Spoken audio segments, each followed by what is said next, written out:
នឹងក្រុមភាគច្រើននៃរដ្ឋសភាគឺពីខាងគណៈបកប្រជាជនកម្ពុជានិងពីគណៈបកសង្គ្រោះជាតិគ្រោងនឹងជួបគ្នានៅចុងខែកុម្ភៈទៅតាមការព្រមព្រៀងគ្នាដែលថានឹងជួបគ្នាមួយខែម្ដងការជួបគ្នាលើកនេះគេថានឹងពិភាក្សាអំពីការវិវត្តនយោបាយហើយពីខាងគណៈបកសង្គ្រោះជាតិវិញថានឹងលើកយកបញ្ហាសកម្មជនរបស់ខ្លួនកំពុងជាប់ឃុំនៅពន្ធនាគារនោះដើម្បីទៅពិភាក្សាព្យាយាមរកសិទ្ធិច្រកដោះស្រាយអ្នកខ្លំមើលការបោះឆ្នោតលើកឡើងថាគណៈបកជាប់ឆ្នោតទាំងពីរប្រើប្រាស់យន្តការបព្វធម៌សន្តិនិកក្នុងការជួបពិភាក្សាគ្នានេះ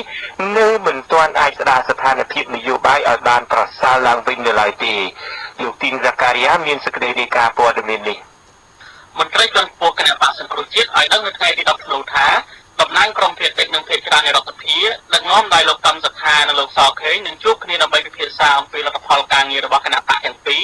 រួមទាំងដោះស្រាយបញ្ហានយោបាយជាកញ្ចប់អ្នកនាំពាក្យគណៈបកសង្គ្រោះជាតិលោកចានពញ្ញរិទ្ធមានប្រសាសន៍ថាក្រុមការងារគណៈបកទាំងពីរមិនទាន់កំណត់កាលបរិច្ឆេទជួបគ្នានៅពេលណាច្បាស់លាស់នៅឡើយប៉ុន្តែលោកអះអាងថាឯងនឹងជួបគ្នានៅចុងខែកុម្ភៈការពិតទៅយើង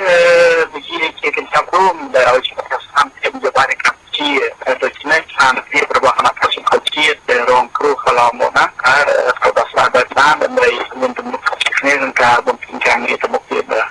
លោកសខេងតំណាងឲ្យក្រុមភាគច្រើននិងលោកកឹមសុខាតំណាងឲ្យក្រុមភាគតិចនៃរដ្ឋសភាបានដឹកនាំក្រុមការងារគណៈបកទាំងពីរជួបគ្នាកាលពីខែមករាកន្លងទៅនោះមិនទាន់មានលទ្ធផលអ្វីល្អជាដុំកំភួននៅឡើយរបៀបវរៈសំខាន់នៃគណៈបកប្រឆាំងជជែកគ្នាជាមួយគណៈបកកណ្ដាលអំណាចនោះគឺការទាមទារដោះលែងសកម្មជនគណៈបកប្រឆាំងនិងករណីលោកសំរងស៊ីកំពុងតែនិរទេសខ្លួននៅក្រៅប្រទេសជាដើមលោកយ៉ាងពញ្ញរិទ្ធមានប្រសាសន៍ថាការជួបគ្នានៅពេលខាងមុខគឺគណៈបកទាំងពីរនឹងជជែកគ្នាអំពីមធ្យោបាយធ្វើការងាររវាងគណៈបកទាំងពីរនិងការពង្រឹងស្ថាប័ននីតិបញ្ញត្តិអ្នកនាំពាក្យគណៈបកប្រជាជនកម្ពុជាលោកសុកអេសានមានប្រសាសន៍ថាលោកមិនទាន់ដឹងពេលវេលាជាក់លាក់នៃការជួបគ្នារវាងក្រុមការងារគណៈបកទាំងពីរនៅឡើយទេរហូតមកដល់ពេលនេះព្រោះសប្តាហ៍ក្រោយជួបគណៈប្រតិភូអាចជួបគាត់អញ្ជើញមកឬគណៈបកទាំងពីរហ្នឹងបានចូលរួមក្នុងការទទួលជួបប្រតិភូរបស់អាចជួប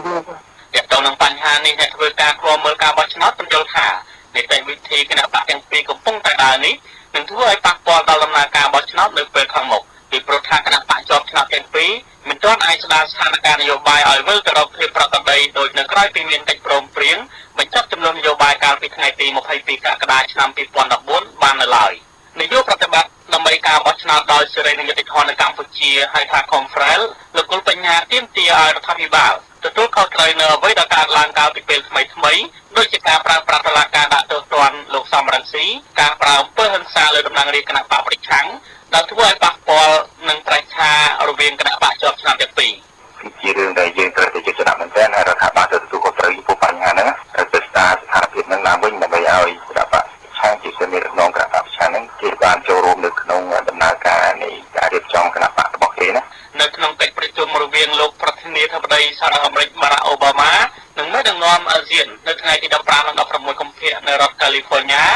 អង្គការឃ្លាំមើលសិទ្ធិមនុស្សអន្តរជាតិ Human Rights Watch ស្នើទៅប្រធានាធិបតីសហរដ្ឋអាមេរិកលោកបារ៉ាក់អូបាម៉ា